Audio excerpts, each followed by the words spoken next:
All right, welcome to The Explainer. Today we're going to talk about something I think we've all felt.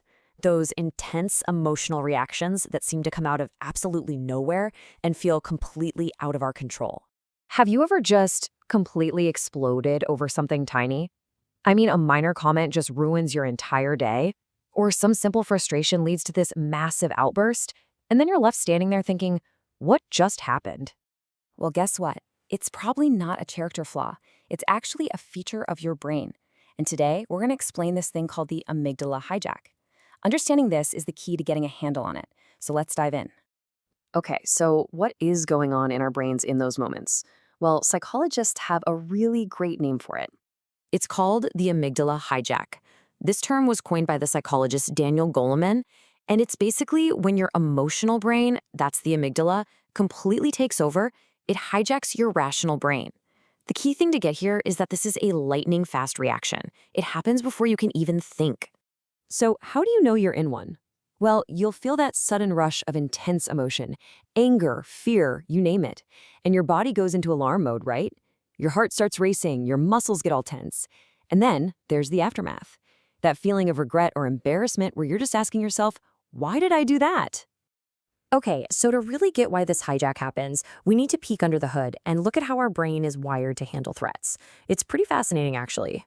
So think of your brain as having two different highways for information. There's the high road, which is like the scenic route. Information comes in, goes to your thinking brain, the neocortex for careful analysis, and then goes to your emotional center. It's slow and thoughtful. But then there's the low road. This is the super fast express lane. It bypasses the thinking brain entirely and goes straight to the amygdala. It's all about speed, not accuracy. And in an amygdala hijack, the low road wins. It's not even a contest. The amygdala spots something it thinks is a threat, and it might not even be a real one, and it just slams the alarm button. It floods your body with stress hormones, triggering that classic fight, flight, or freeze response, all before your logical brain has even had a chance to sip its morning coffee. Our brains are built for survival first and thinking second. So, okay, that's how it happens. But the next big question is, why? What's setting this ancient alarm system off in our day-to-day lives? This is where you have to become a kind of emotional detective. To manage the hijack, you first have to figure out what your personal triggers are. It's about getting ahead of the reaction before it even starts. And here's the thing. Triggers aren't always these huge, dramatic events. They can be external things, like someone criticizing you or just getting stuck in traffic.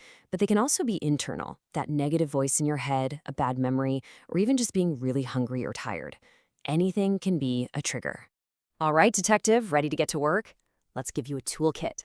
A few simple but really effective tools to help you spot these triggers as they happen. The very first thing to check is super simple. It's about looking for what we can call vulnerability factors, things that make a hijack way more likely to happen. And the easiest way to remember them is with the acronym HALT. So before you fly off the handle, just take a second. Ask yourself, am I hungry, angry about something else, feeling lonely, or just plain tired? I mean, it sounds almost too simple, but taking care of these basic needs can seriously diffuse an emotional bomb before it goes off.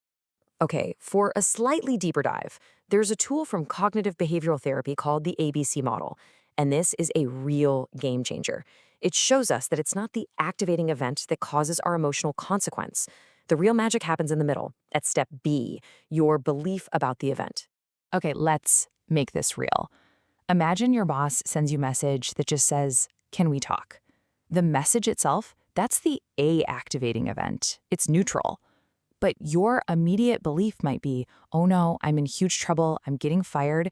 And that belief is what triggers the consequence, the anxiety, the tight chest. The power is realizing you can question that belief. Maybe they just want to ask about your weekend, right? All of these tools point to one powerful idea, and it's summed up perfectly in the phrase, name it to tame it. Seriously, just the act of putting a label on what you're feeling, saying to yourself, okay, I'm feeling angry right now.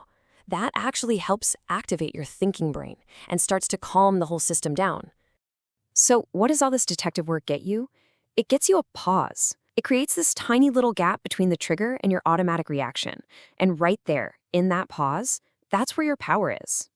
Look, the goal isn't to stop having feelings. That's impossible. the goal is to stay inside what psychologists call your window of tolerance. This is that sweet spot where you can think and feel at the same time. You can handle what life throws at you without completely losing it. When a trigger hits, it can knock you right out of that window. You might fly up into hyperarousal, that's the classic hijack with anxiety and anger, or you could crash down into hypoarousal, where you just feel numb and shut down. The skill we're building is learning to notice when you're drifting toward the edge, so you can gently guide yourself back to the center. So I want to leave you with this one last question to think about. The next time you feel one of those huge reactions bubbling up, what if you stopped judging it? What if instead you got curious and asked, what is this really telling me? What deep need isn't being met right now? When you do that, these overreactions stop being failures. They become clues. They become your personal roadmap to becoming more emotionally intelligent.